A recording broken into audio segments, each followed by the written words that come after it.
Hi, the Greater Bowie Chamber of Commerce is pleased to bring you the Bowie Business Journal, which showcases its members and all the wonderful things that their members do. Today our guest is Joyce Benjamin. Joyce is an RN and a PA, and she's going to be talking to us about autism. And I know we have so many questions about autism. There's also, this is your foundation? Yes, we have our own nonprofit. It's a nonprofit foundation that we're going to be talking about, but we want to give you some education on what autism is, what it isn't, maybe put to bed some of the myths that people have. Thank you so much for coming out, because I have a lot of questions about this before we even get into what your business does, but I'm sure your business will be answering questions like I have. True. One of the biggest questions I have is that many people blame autism on baby vaccinations. Unfortunately, because of this, children aren't being vaccinated. Diseases that we didn't have anymore, like polio and whooping cough and all of that, are back again because people are afraid to inoculate their children. And in my sense, I see why people think that, because when they start getting the MMR and the whooping cough and all those shots, they're about 18 months old. Mm-hmm. And that's about when autism starts to show up. Right. So can you put to bed that myth? Well, I honestly have, my husband and I have two sons on the autism spectrum. And we can visually remember seeing, after one of the vaccines, one of our sons having a really severe reaction. And from that point on, he didn't get that certain vaccination again. But vaccines, I can't take away that vaccines do a wonderful job.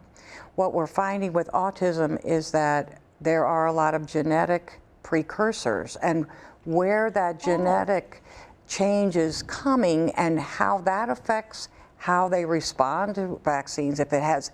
And I know that they've done numerous studies on the vaccines and autism, and they haven't found a correlation with that.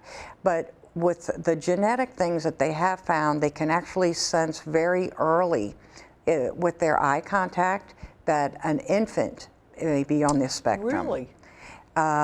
So I can't say that the vaccines are the cause. The vaccines just seems to be a coincidence? It's a coincidence, but with the genetic changes that are occurring, some of those genetic changes also affect how they handle oxidative stress. Oxidative stress in how your body handles, breaks cells down, that kind of thing. And when you put any kind of medications or any kind of certain vitamins, those genes that are altered have very much to do with how our body uses those natural things like folic acid. So I can say that it's not directly related to the vaccines, but there are other precursors that change how each person responds to medications, vitamins, and so if there is a correlation for that person and the vaccine, that's an individual thing that may have a gene problem. Is there a DNA test that you can take that would show whether they have a precursor to this? There are gene tests that you can take with, and even your doctor can just do a blood test for a couple of them, MTHFR. And we're getting very, very close to being able to test for that.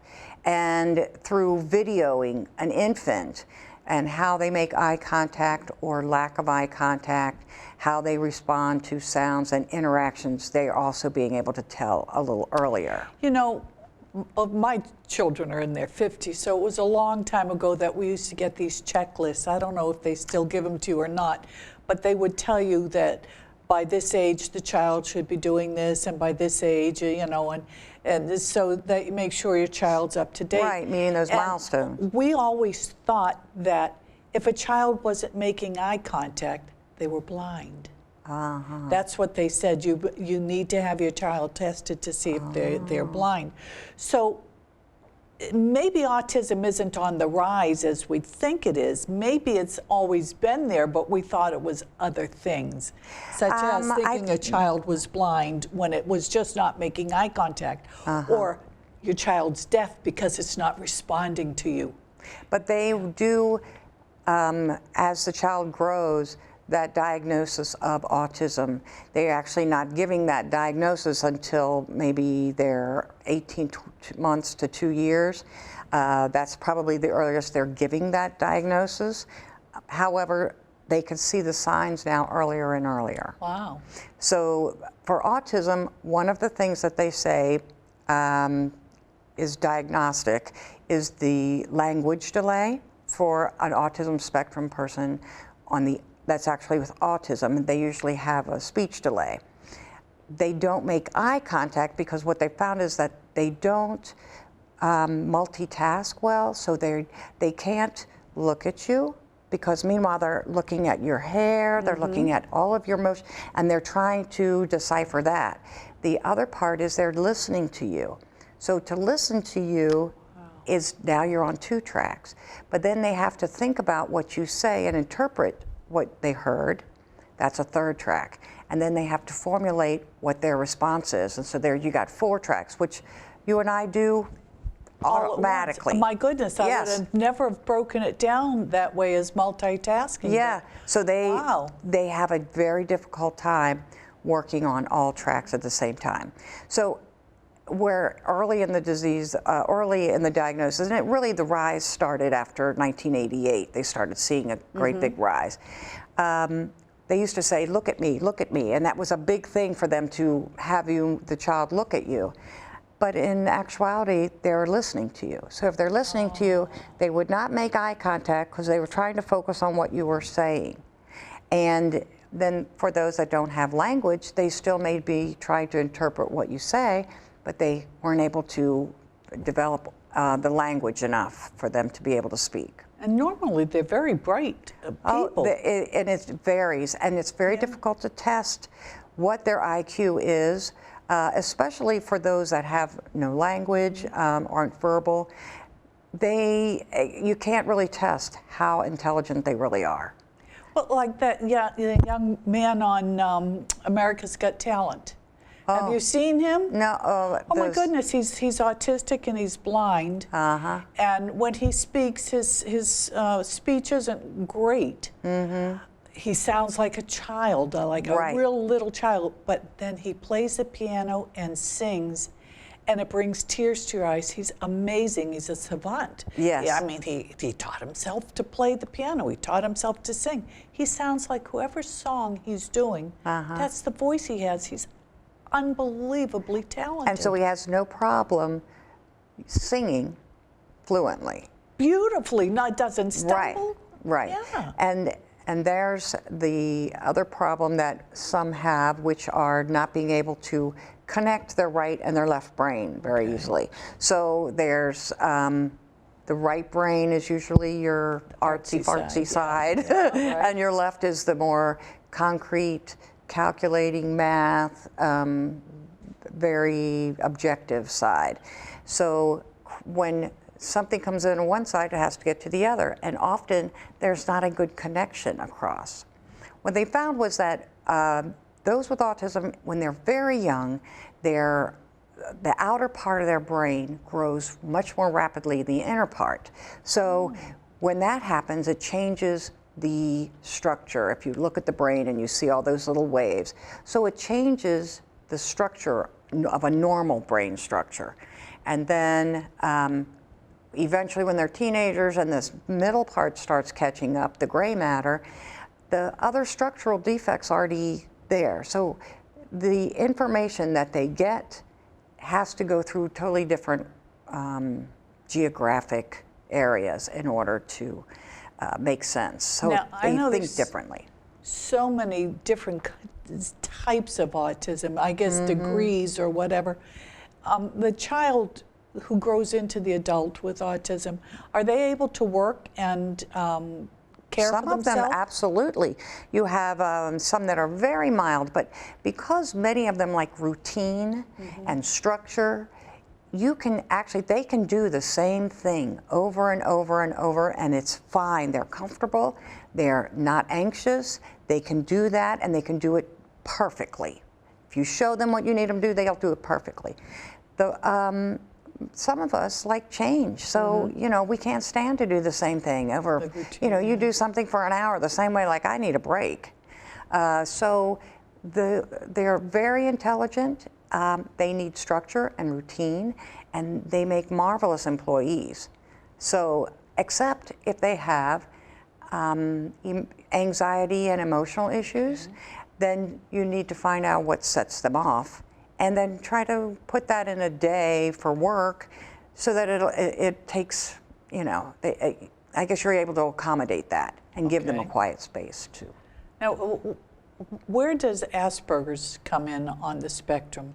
Asperger's is what we call very high functioning, because the person with what used to be diagnosed Asperger's, now they've kind of taken that out of the psychological diagnostic book that they use. And, but Asperger's was not usually having any language delay. So you wouldn't notice a language delay. So therefore, well, they don't have autism, they have perfectly normal speech. But the problem is they have social differences. They don't recognize social cues. They don't recognize maybe facial features. So therefore, they don't interpret that the same. So they wouldn't, let's say, for instance, interpret the fact that if they're saying or doing something and making you angry or uncomfortable, because they can't interpret that. Right. It's not that this person is being cold or insensitive. But no, but they actually wouldn't even understand that they're Because being if you cold. didn't know they had Asperger's, Right. you wouldn't know they had any problem at all. No, those were You would just think kids. that they were insensitive. Insensitive, exactly. And they might be called the nerd. Yeah. You know, the very smart people, they would be called the nerd. Yeah. But they are very smart, and they are hyper-focused, and they can learn whatever it is they're interested in. They make great, I mean, they're A students. So it must have, with having two children with autism, first of all, I think if it was a brave thing to have another baby after you have one that's autistic. And if I had known, I may not have gone that You route. would not have gone that route. But So now you have two. one was 6 months, and then I was Yeah. pregnant with number 2. Oh my goodness. So Okay. You didn't. I had no clue. No clue. But so it must have been difficult raising two children, and they have different types of autism. Yes. Wow. My oldest one is on the autism spectrum, and he had really 2-word sentences when he was 6 years old. So he was your classic person with autism. And then the younger one was Asperger's, your classic Asperger's, but he is the one that required a one-on-one throughout schooling. So he had more emotional temper tantrum meltdowns than the other one. So how do they interact? They are the best buddies. Yeah? They are since totally do take they care have of the each eye other. contact? Oh or- yes, Really? Yeah, and they are so comfortable with each other. There's no anxiety with themselves. But if I come into the room and they've been dancing or doing whatever, as soon as I enter the room, then they're. So they still. I'm just the mom, you know. Wow, wow. I can't imagine all that you have to do to deal with this, because it makes your own temper a little short, even though you know that this is something that is going to happen. There's nothing you can do about it. You can't help but being short-tempered at times. So. I tell you, I learned by the time they were 5 or 6, I learned that you just have to unplug your temper button. Yeah. And you have to realize, because, oh yeah, I mean, youngest one drank gasoline. He colored on my gosh. ivory keys of my piano with magic marker and crayons. I'm telling you, he put things in light sockets.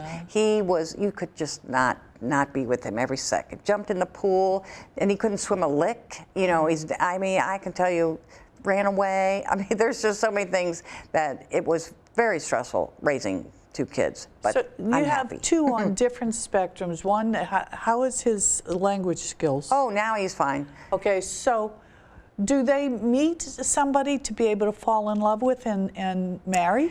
They would both say, we would love to have a girlfriend. And indeed, if they had a girlfriend, it might help grow them up a little bit. But if I had to guess, I don't think they could really be nurturing to another person. Okay. And in a relationship, it takes giving and taking. And I don't think that They do a they lot can do of that. taking, yeah. Right. Well, It would be all about them. since you said they were very high functioning people with autism, so you may not notice them in society, and you may fall in love with them. How would someone know an adult has autism? After you begin to talk with them, you might find that their focus is not something that someone else of that age would be focused on. Like my youngest one is all about Pokemon Go. He's 29, and the older one, who's 31, is all about Yu-Gi-Oh cards, and so their focuses are not the same. But you find other people who are probably on the spectrum who would have just as much interest in those things, and as long as their interest would be the same, they could have a relationship.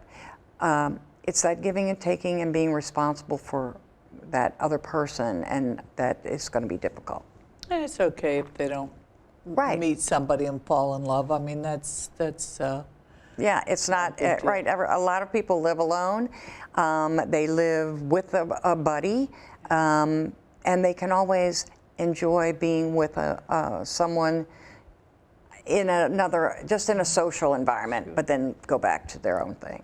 So how would you describe, and I know you said they don't call it Asperger's anymore, but that versus autism. Because I have seen some young boys with Asperger's that it floored me to know they had Asperger's. I just thought that they had no filter and said whatever was on their mind. Right. And, were maybe ADHD, but they said no, it was actually Asperger's. So how would you...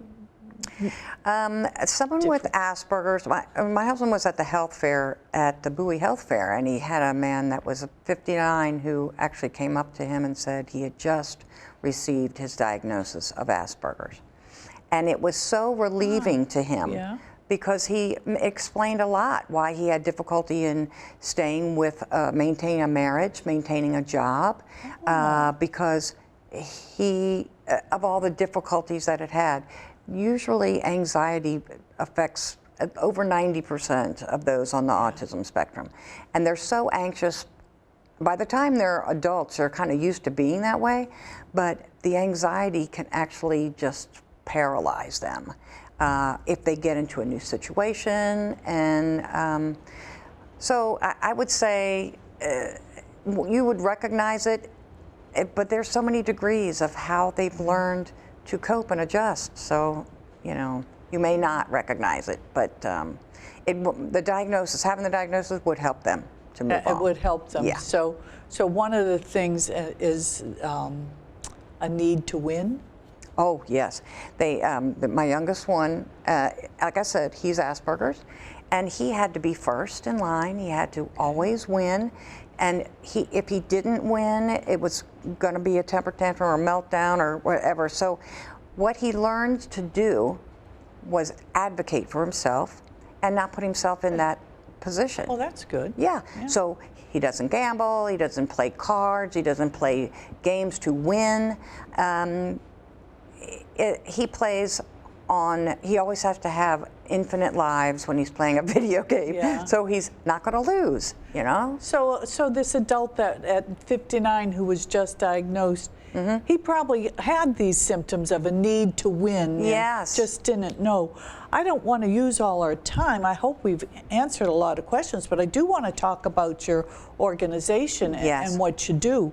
We have your website Okay. that will be on the credits as they roll, but you have several websites because you offer training and membership. So can you talk about your safety program? Sure. We're Our gonna safety program, show this Okay. that you brought, this Right. backdrop with the things you brought in.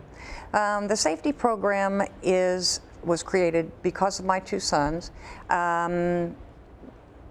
Not just the wandering, which is very, very frequent for those with autism children especially, but because when they go out in the community, you can't recognize that they have autism. Right. And if a police officer wished to stop them, maybe they were misunderstood, maybe they picked a book up or something and they went out the door and they were running out to catch mom in the car or whatever.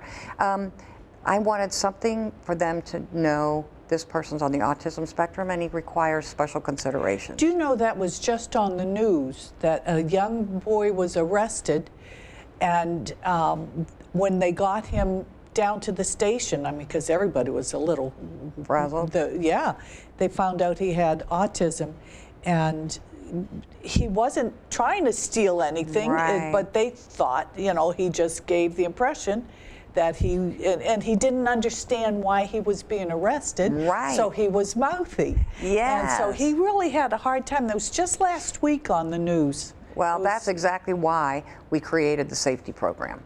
And the safety program is free. When someone signs up, we ask for their demographic information as well as medical, things that set them off, calm them down, if they have language, if they have a change in their IQ, you know, where are they on the IQ score. They also ask things like, do they have sign language? Do they have a tracker? What are they allergic to? So all of those things we put on this database, and then we give them a member ID number. We send them an ID card, that's free. We send them a letter to their local fire and their local police department. And we don't have any barriers, so this can go anywhere in the country. So anywhere they are, the 800 number, we have a 24-hour hotline. An officer could call us and say, I have someone here who's nonverbal, or he's been in an accident and he's nonverbal, and here's the number that I see. And so we can give them 3 emergency contacts and any of the other demographic or medical information that they need. That's exactly what they said on the news. They said that the police department needed training in how to recognize this, and they weren't trained in how to recognize this. So. Right. So we give free training. We put our training for law enforcement and firefighters. It's online free on firstforward.com. That's an actual website of training, different trainings for officers. Most of them cost, but ours is free. We also do in-person training for free. We actually are doing the crisis intervention team in Prince George's County every 2 months. Oh, we good. work with Sante Group. We've taught the trainers in Fairfax, Virginia. We've trained school resource officers. We've trained the Metropolitan Police Department in DC. And their school resource officers. So it is about training, and it's very important for us that we train those first responders. And so we saw how much it was important to those with autism that we increased it to anyone that has either an intellectual developmental disability or Alzheimer's or any of the other neurologic disorders that would benefit by having a symbol of something on them. You have a decal for the windows for businesses. That reminds me of when my kids went to elementary school. There were these little plaques with the hands on it, and that meant this was a friendly house. So if you were lost or Right. scared or something, you went to that house if no one was home.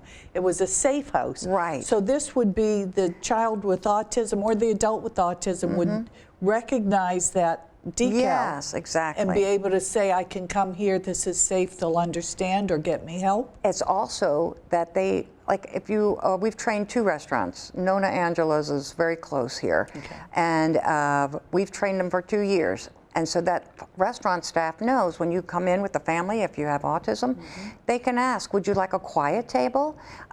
If the person is upset because you don't have my pasta or you don't have my whatever it is, they understand and they can be prepared on how to help, but they're not set off by not understanding what autism is. So we train the restaurants.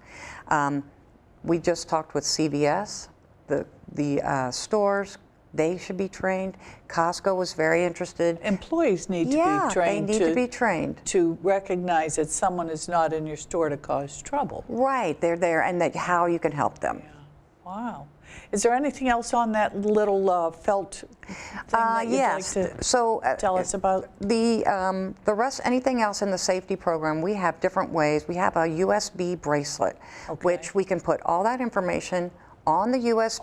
Oh. So if they just hook it, it's actually would have the insignia, either the one for autism, which would be a puzzle piece. So I could put it in my computer and Yes. find out the information. Exactly. It's like chipping your Exactly. Wonderful. Wonderful. So, or we use the other one for other neurologic disorders of a brain floating in hands. And that would definitely indicate that there's some neurologic or brain disorder that they need special consideration. So they take it off, they plug it in their computer, and all that information's there. Wow. So this as a nonprofit officer lot, so I'm sure you have to have fundraisers and things. Yes, you we have do. a crab feast coming up? Yeah, we have Yeah. a crab feast, which is, this is our annual fundraiser. We're very small, but this is our annual So we can fundraiser. find that. You can find that on our information website? On the website. Yes. Okay, and that's. But we've also expanded, so we have a chapter in Arkansas, in Virginia, in other than Maryland, in Florida, and in Michigan.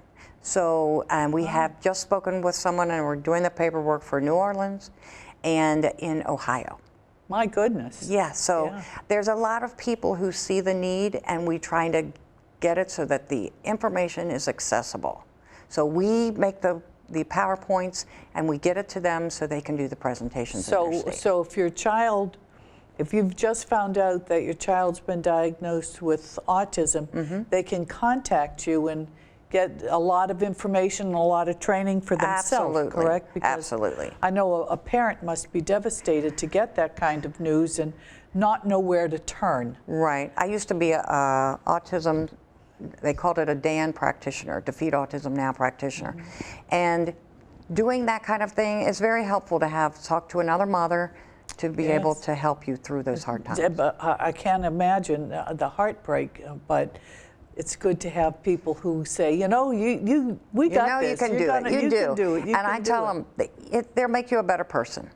Well, you know what? We have totally run out of time. Well, I appreciate you having me. I hope we covered everything you needed to cover about your organization, and I hope we covered any of the questions you might have, and just know that if you find yourself needing help, there is help out there. The website is online, and thank you again ever so much. I really appreciate Thank you for coming having out. me.